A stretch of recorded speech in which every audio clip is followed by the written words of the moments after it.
was all on schedule and everything had gone just as according to plan.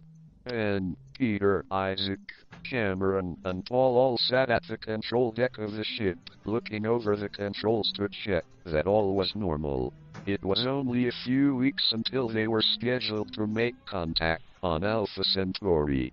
As the ship's computer told them that all systems ran well, the five went to the dining area and got their dinners. About midway through, a low buzz could be heard in the back of the ship, the kind that usually meant power failure to one of the many components. A simple fix in the day and age, so Paul got out of his seat to check it out. As he stood up, his head banged against a low lamp, creating a great sound and hurting a great deal. Paul grabbed a bottle of pills as he was leaving. The buzz became stronger and stronger as Paul got farther in the ship, higher and higher in pitch and more frequently.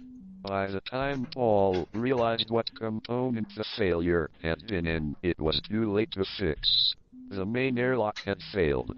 A tempest of sound and wind formed in the ship as all the air was being violently sucked out.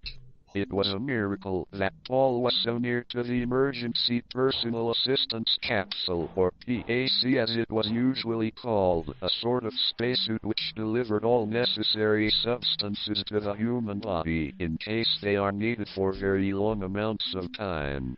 Paul grabbed it and forced his way into the emergency cabinet which had its own airlock.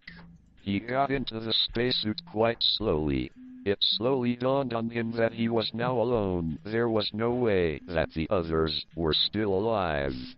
He decided to take the spacesuit off and open the bottle of pills.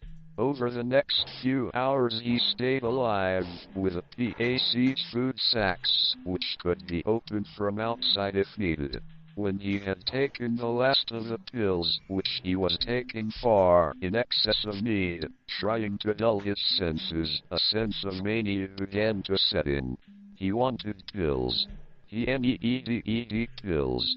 Paul slowly donned his suit and opened the door. The main lights had failed and the whole ship was now illuminated by the eerie krypton neon lights, which glowed a deep, rich blue. In his mania, Paul could not remember his way around the ship.